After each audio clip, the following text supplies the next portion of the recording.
Hello guys, welcome to my channel SSC aspirant. Good morning. कैसे हैं आप लोग? आई होप सब अच्छे होंगे। तो अब ठंडी का मौसम आ गया है तो अब सुबह बहुत लेट से होता है। तो सुबह 8 बज चुका है अभी और धूप भी उग चुका है। अभी धूप तो हल्का ही रहता है। मैं सुबह उठते के साथ वैसे तो मैं हनुमान चालीसा पढ़ती हूँ, पर मैं आप लोगों को बताना पहले भूल चुकी थी। फिर मैं आप लोगों को ये बता रही हूँ कि मेरी आदत है, मैं डेली की डेली पढ़ती हूँ। तो ये मेरे बचपन का बुक है, जो कि मुझे पहले जब याद नहीं था तो मैं ऐसे पढ़ती थी इस बुक से, पर अब मुझे याद है। तो इस बार दिवाली की सफाई में मुझे ये बुक मिला। मैं इसे अपने पास ही रखती हूँ हमेशा। उसके बाद स्टार्ट करते हैं सुबह सुबह गर्म पानी से। इसमें मैं रख ली थी पहले ही गर्म पानी। अब वो उतना भी नहीं है पर ठीक है, उतना भी गर्म नहीं पसंद है, नॉर्मल हल्का सा। तो ठंडी के टाइम पे सुबह सुबह गर्म पानी तो मैं पी रही हूँ वही। इसके बाद मैं छत पे गई हूँ, छत पे जाके सब कुछ किया। मतलब थोड़ा घूम रही थी मैं, वो सब शूट करना भूल गई हूँ। उसके बाद हम लोग पहले आके हम लोग रूटीन बना लेते हैं कि हम लोग को आज क्या क्या पढ़ाई करना है। तो पहले हम लोग रूटीन बना लेते हैं और ये हमारा 10 डे का चैलेंज है। 10 दिन मेरी छुट्टी है, मेरी क्लास भी नहीं है, तो मैं 10 दिन का चैलेंज रखूँगी अपने आप से कि मैं अपना सारा ये गोल कंप्लीट कर पाती हूँ कि नहीं कर पाती हूँ। मैं चैप्टर्स वगैरह सब पहले से पढ़ रखी हूँ, कुछ कुछ चैप्टर। तो मैं जो भी पढ़ रखी हूँ वो सबको रिवाइज़ करूँगी, क्योंकि ऐसा लग रहा है जैसे कि सब भूल चुकी हूँ। तो रिवीजन करना भी इम्पॉर्टेंट है, तो मैं सारा रिवाइज़ करूँगी। तो स्टार्ट करती हूँ सबसे पहले मैथ्स में 1 से 30 तक का टेबल। आइस आप लोग को किसको किसको 1 से 30 तक का टेबल याद है? मेरे को तो बचपन में भी 30 तक का टेबल याद नहीं हो पाया था, फ्रैंकली सही बोल रही हूँ। हाँ, तो अब याद कर ली हूँ, बट पहले याद नहीं था। अभी भी थोड़ा कन्फ्यूज़न हो जाता है कभी कभी, क्योंकि अच्छे से याद नहीं था। तो आप लोग में से किसको किसको और टेबल 1 से 30 तक का याद है, और क्यूब और स्क्वायर भी किसको किसको याद है? क्योंकि स्क्वायर तो सब याद कर लेते हैं 1 से 30, बट क्यूब नहीं कर पाते हैं सब लोग 1 से 30 याद। पर वो भी इम्पॉर्टेंट है करना। तो आप लोग कमेंट में ज़रूर बताइएगा कि आप लोग को किसको किसको याद है पूरा 1 से 30 तक क्यूब, और 1 से 30 तक का स्क्वायर, और टेबल 1 से 30 तक का। उसके बाद मैं रेशियो एंड परसेंटेज, मैं उसमें से रेशियो पढ़ी नहीं हूँ, पर रेशियो मेरे को लगता है ईजी चैप्टर तो मैं बना लूँगी। तो मैं रेशियो अब स्टार्ट करूँगी, और परसेंटेज मैं पहले पढ़ रखी हूँ तो मैं उसे बस रिवाइज़ करूँगी।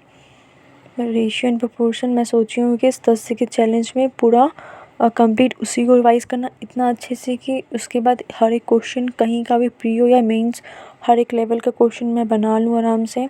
कोडिंग डिकोडिंग मैं पहले पढ़ रखी हूँ, मैं नोट्स बना चुकी हूँ, तो मैं वही कॉन्सेप्ट पढ़ के रिवाइज़ कर लूँगी। इंग्लिश में टेंस वगैरह करना है।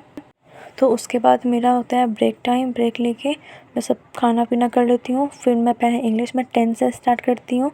तो टेंस में मैं पहले टेंस को रिवाइज़ करूँगी। टेंस मैं पहले पढ़ चुकी हूँ, बट एक बार मैं क्वेश्चन नहीं बनाई थी पहले, तो मैं टेंस का एक बार रिवाइज़ कर लूँगी, तो जिससे कि ईज़ी हो जाएगा मेरे को क्वेश्चन सॉल्व करने में। क्योंकि ये सब को जितना बार रिवाइज़ करो तभी याद रह पाता है, क्योंकि ग्रामर है तो इतने सारे रूल्स एंड रेगुलेशंस हैं, तो बिना रूल्स रेगुलेशंस याद किए बिना क्वेश्चन नहीं बनता है। वैसे तो मैं पहले टेंस पढ़ चुकी हूँ, बट फिर भी टेंस में ज़रूरत पड़ता है कि रिवाइज़ करें। मतलब हम सब तो बचपन में टेंस पढ़ ही चुके हैं ना, क्योंकि क्लास 6-7 में ही टेंस वगैरह स्टार्ट हो जाता है, ग्रामर जब स्टार्ट होता है तभी से। पर फिर भी हम लोग को याद नहीं रहता इतने सारे वर्ब एंड एडजेक्टिव क्या क्या रहता है इसमें। तो हम ये पूरा कंप्लीट कर रहे हैं। उसके बाद ये कंप्लीट करने के बाद अभी मैं इसका एक्सरसाइज नहीं बनाऊँगी, एक्सरसाइज वगैरह मैं बाद में ही बनाऊँगी, क्योंकि एक्सरसाइज मैं कॉपी में बनाऊँगी बाद में, क्योंकि एक बार मैं चाहती हूँ इसको एक बार और रिवाइज़ करेंगे। उसके बाद में इंग्लिश में मेरा आज टू डू लिस्ट में ये भी था कि वोकैब पढ़ना है। वोकैब में मेरे को सिनोनिम्स और एंटोनिम्स 10 करना है, और वन वर्ड सब्स्टिट्यूशन 10 करना है। तो पहले हम लोग स्टार्ट करेंगे वन वर्ड सब्स्टिट्यूशन से। ये ब्लैक बुक है, ब्लैक बुक जो कि बहुत ही सारा जितने भी टॉपर्स हैं सब इसी को प्रेफर किए हैं, सब इसी से पढ़ाई करके टॉपर्स बने हैं। सबका मानना इतनी मोटी बुक है, ब्लैक बुक कंप्लीट करना रिवाइज़ करना बहुत बड़ा डील है ये, तो फिर भी कर लेंगे हम लोग। तो आज स्टार्ट करते हैं फर्स्ट डे से ही। जो भी मेरे साथ नए हो वो लोग देखें और वो लोग भी मेरे साथ साथ फॉलो करें। उससे आप लोग के लिए भी सही रहेगा और मेरे लिए भी सही रहेगा। आप लोग बताते रहेंगे कि आप लोग कौन कौन स्टार्ट किए साथ में मेरे, और किसका कितना कंप्लीट हुआ है, कितना टू डू लिस्ट में से कितना टारगेट कंप्लीट हुआ है और कितना बचा है, क्योंकि डेली टारगेट कंप्लीट भी तो नहीं हो पाता है जल्दी। तो फिर उसके बाद हम लोग सिनोनिम्स एंड एंटोनिम्स, उसका भी 10 ही बस याद करेंगे। स्टार्टिंग में 10 याद करते हैं। अगर आज 10 याद हो जाता है अच्छे से तो कल इसको रिवाइज़ करके फिर 10 से 15 याद करना स्टार्ट कर देंगे। तो ऐसे में क्या होगा कि वो बढ़ जाएगा और धीरे धीरे हम लोग को आदत भी हो जाएगा डेली याद करने का, क्योंकि याद करना ये बहुत इंपॉर्टेंट है। कुछ दिन पहले ही मैं ये ब्लैक बुक ली हूँ, वरना इसीलिए इतना न्यू न्यू दिख रहा है, वरना पहले ली रहती तो कंप्लीट हो चुका होता आधा। फिर थोड़ा ब्रेक लेके, फिर सब कुछ करके थोड़ा ब्रेक लेके हम लोग मैथ स्टार्ट किए हैं। मैथ नहीं, रीजनिंग स्टार्ट कर लेते हैं। और रीजनिंग में कोडिंग डिकोडिंग पहले से पढ़ रखी हूँ, तो मैं आधा ही पढ़ी थी। कोडिंग डिकोडिंग का मैं एक वीडियो देख रही थी यूट्यूब पे, एक टीचर है उनका लेक्चर आई थिंक 4-5 घंटे का था, तो मैं 2-3 ही घंटा बस देख पाई थी। तो बाकी का आवर्स बाद में देखूँगी। अभी फ़िलहाल जितना पढ़ चुकी हूँ उसको रिवाइज़ कर लेती हूँ।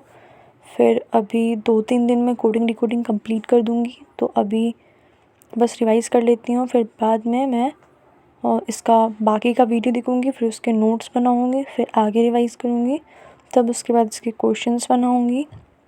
तो फर्स्टली आज पहले रिवाइज़ करना इम्पॉर्टेंट है, क्योंकि पहले का भूल चुके हैं। इसमें मैं वो चीज़ लिखी हूँ, वो क्वेश्चन लिखा हुआ है जो कि न्यू कॉन्सेप्ट और न्यू ट्रिक्स के हैं, क्योंकि मेनली जो सिमिलर पैटर्न के होते हैं वो तो हम लोग बना ही लेते हैं।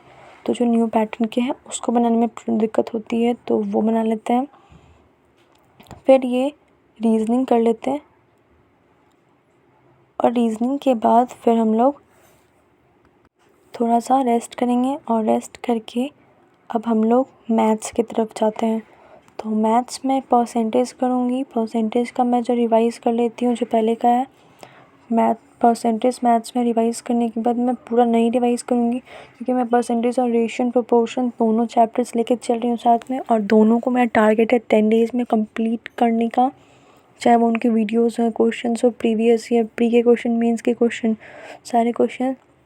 और अभी छुट्टी भी था, और अभी और भी छुट्टी है मेरी क्लास में, तो मेरे को अभी कुछ होमवर्क्स भी मिले हैं क्लास से परसेंटेज के ही। उसमें शायद 100-150 क्वेश्चन है, तो मुझे वो भी कंप्लीट करना है। मैं वो भी आपके साथ शेयर करूँगी। That's all. फिर उसके बाद मेरा ये पार्सल आ गया है, तो मैं अब जा रही हूँ इसे ही ओपन करने। मैं पार्सल देख के बहुत एक्साइटेड हो जाती हूँ। तो मेरा सारा टारगेट पढ़ाई कंप्लीट हो चुका है, बच गया है बस। मिलते हैं नेक्स्ट